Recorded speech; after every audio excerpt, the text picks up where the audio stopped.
So I'll be the first to admit, I am a huge tech nerd, and I love the excitement of getting a new piece of gear or getting, a new piece of photo or filmmaking equipment. And I love the excitement of unboxing something new. But the amount of gear that is out there for you to buy, that is shoved into your face, that companies try to push you to spend your money on, can sometimes be really overwhelming. And not to mention the fact that these companies release new pieces of equipment or new gear every single year. Think GoPro, think the iPhone, for example. And every single year you have a new model, you have a new thing, and it's just a tiny little bit better than maybe the previous year or even the year before that. But because it's new, because it's shiny, all those advertisements make you feel like if you don't have it, you're missing out on something really essential, and your photos, your videos are never gonna look as good if you don't have the latest and greatest thing. And that's just not true. So how do you decide what is worth upgrading, what is worth spending your money on, and what things you should avoid? That was one of the questions that I struggled the most with when I was starting out as a professional photographer. Is I was very constrained by budget. I was in college, I wasn't making much money from my part-time job anyway, and I certainly wasn't making much money from photography. Over the years, I've probably spent way too much money upgrading gear that I didn't need to, or buying stuff that's too cheap and having to replace it later on anyway. And so what we're gonna talk about today is exactly how to avoid making all of those mistakes that I made as a young starting photographer. So here are 5 things that you do not need to upgrade to take better photos.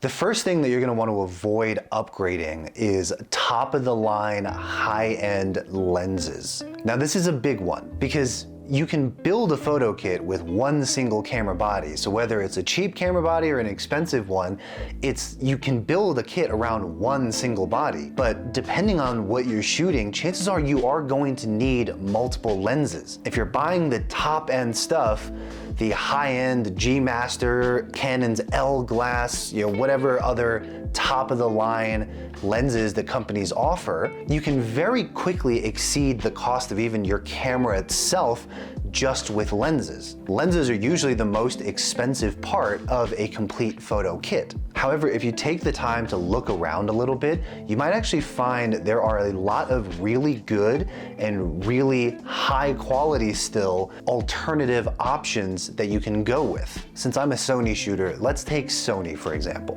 If I was building on a brand new photo kit and I wanted to get the lens Trinity, which is a wide angle, usually a 12 to 24 millimeter, a mid-range zoom lens, which is usually a 24 to 70 millimeter, and then a telephoto zoom lens, which is usually a 70 to 200. If you were to buy those 3 lenses from Sony, it would cost you over $8,100 before shipping and taxes. $8,100. For that amount of money, you could buy a pretty decent used car, depending on the type of car you're looking for. Now, Tamron offers a very similar lens Trinity that has fast fixed f2.8 apertures, not quite as good of bokeh quality or image quality as maybe the G Masters do, but at a fraction of the price. So if I wanted to build that same Trinity using the Tamron lenses, I could buy the 17 to 28 millimeter f2.8, the 28 to 75 millimeter f2.8, and the 75 to 180 millimeter 2.8 as well. I actually have the first 2 of those lenses here, and these are actually my primary lenses. I use these more than the Sony G Master 24 millimeter that I'm shooting on now. The total cost, if I were to buy all 3 of those lenses brand new, is $2,900 before taxes and shipping. If you compare that to $8,100 and $2,900 before taxes, that is an absolute no-brainer. And the thing with third-party lenses is they are starting to get so good that the difference is almost indiscernible from native glass. So if you're looking to upgrade from the kit lens that you got with your camera or whatever lens you're shooting on now, consider looking for those third-party alternatives instead of paying for the top-of-the-line native glass. And the second thing that I would try to avoid is really high-end flashes. So here's the thing, light is light. So it is true, higher-end flashes can produce more light output, they can produce more flattering and appealing light. The difference between a $100 flash and a $1,000 flash is not gonna be very noticeable. It's not really worth it to spend extra money on extra high-end flashes. Even if a cheaper flash isn't as color accurate or the light coming out of it isn't as warm or as neutral as you would like, if you're shooting photos in RAW, you can still assign a white balance to counteract most of the effect of an inaccurate flash. In addition to that, depending on the situation that you're shooting in, as long as you have enough flash output to light your subject and to get an even exposure on your subject, everything else can be fixed in post. Yes, having to fix a lot of photos in post is a bit tedious, but how much are those few minutes really worth to you? And are they worth the extreme premium of those high-end flashes? Let's take, for example, the ProPhoto A1 flash. It was one of the most highly touted flashes. It had a round flash head instead of one of those rectangular ones, and it was highly touted as one of the best flashes that you can get for quite a long time. And for a moment I thought to myself, this is a great flash. I'm gonna buy one of these for my weddings. But when I pulled up that price tag, and I tell you, my jaw hit the ground. I could not believe this flash was over $1,000 without any modifiers. So instead, I went out and picked up one of these things. This is the Godox V1S and Flash Accessory Kit. I got for $270 for both. For the amount of money that you would be spending on that ProPhoto, you can get 2 or 3 of these same flash and accessory kits from Godox. Save yourself the money and do something better with it than wasting it on extremely high-end flashes. Because again, at the end of the day, light is light. And as long as you know how to use it, you can still get the results that you want, even if you don't have the best of the best gear. The third thing that I would try to avoid is extremely high-end and pricey tripods. Now this one I feel like can sometimes be a bit of a sensitive topic because people love tripods, and at the end of the day, a really expensive one isn't that expensive compared to other camera gear. But in my experience, I haven't found that using a high-end tripod that much different than using a mid-range tripod. You can certainly go too cheap with it, right? You can certainly buy the $25 Walmart tripods that say they extend to however tall and have however many features, but when you try to put your camera on it, it's a little plasticky thing that just snaps in half under the weight of your camera.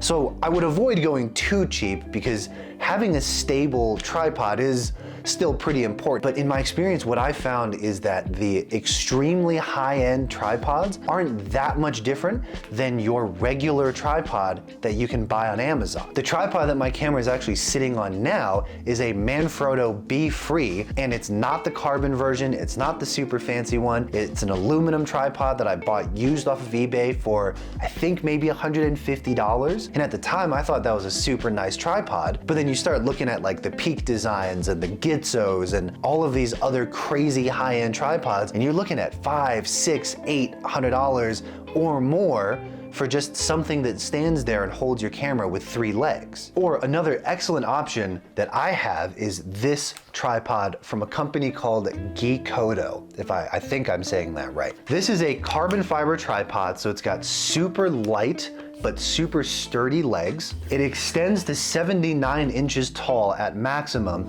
It's got a detachable head so you can replace this ball head, but it comes with this very nice ball head with a universal Arca mount at the top. It's got super easy to twist and extend legs, and it also has a detachable monopod, all in one tripod. And all of those features cost me $150 on Amazon with free shipping. So do yourself a favor, get one of these instead and save yourself a few $100s on those crazy high-end tripods. The fourth thing that I would try to avoid upgrading in your photo kit are things that you already have. Now let me explain, because I know that sounds a little bit weird. One of the things that I personally wasted a lot of money on was upgrading things that I already have to a better version of that same thing. For example, I've had this lens, the Tamron 17-28 that I mentioned earlier, for quite some time, and it covers the 24mm zoom range. I can open it up to f2.8 for low light situations, and it has great autofocus performance even though it's not a native lens. However, I was scrolling through eBay one day and I saw a great deal on the 24mm G Master that I'm shooting on now, and I pulled the trigger and bought that lens. However, now I have two lenses that cover the same focal distance. One is an f2.8 and one is an f1.4. So yes, one is much better in low light, and it does have better bokeh and it's a great lens. But here's the thing, what I'm left with is two lenses that do more or less the same thing that cost me twice as much as just buying one of these would have. And even though I got a good deal on it, I do sometimes regret purchasing the 24mm because it, quite frankly, was just unnecessary for me. I already had a lens that did what this lens does. And so I didn't need to upgrade to a better version of the same thing. So instead of upgrading things that you already have to better versions of that same thing, consider what gaps in your gear that you have that you can fill instead of upgrading that thing that you already have. Especially if that thing that you already have isn't holding you back or isn't broken. Now, the fifth and final thing that I think you should avoid when upgrading your photo kit is one that I'm very guilty of not actually following my own advice, and that's backpacks and other accessories. So of all of the things that we've talked about in this video to not upgrade, your backpack is probably gonna be among the cheapest of those things. A high-end backpack, you're usually looking at $200 to $300. A really high-end one, you might be looking at $400 or $500. And it is important to buy a good backpack or a good carrying case for your camera to help protect it. But the reason why this made the list is because there are so many different types of backpacks, of carrying cases, of rolling cases, of hard shell cases, all different types and shapes of things to carry your camera gear out there. And each of them fills a niche purpose that it can be really easy to buy one thing for each niche purpose that you have and wind up spending way too much money acquiring all of this carrying gear. Think about it this way. The goal of a backpack or a carrying case or a hard shell is mainly to transport and protect your camera gear in transport. If you're someone that needs to be very mobile and bring all of your gear with you, it's probably going to be a little bit easier for you to get a backpack. Now with that, you can get a camera backpack that has a million different features. You can get a backpack that's both a camera pack as well as a backpacking pack. You can get one of those gigantic ones. You can get a huge, solely designed for camera case. You can get just a regular backpack. If you don't have an idea. You see where I'm going. You can go so far into the weeds with buying a carrying case and a pack and a backpack for every specific scenario you could possibly run into. But if you take the time to really consider what your use cases actually look like and take the time to find carrying cases or a backpack that fit your specific use case, you can cut yourself down on a lot of clutter with tons of backpacks. It's certainly worthwhile to get something that will protect your gear well. I'm not saying you should get a preposterously cheap $15 camera bag off of Amazon and think that that's gonna do the same thing as a Pelican case. But if you consider your use case and you consider very strategically and specifically what you need that backpack for, you can usually pick one or two pieces of gear that will carry all of your gear and protect all of your gear and fill all of your use cases instead of having a million different things for a million different scenarios. So that was pretty much it.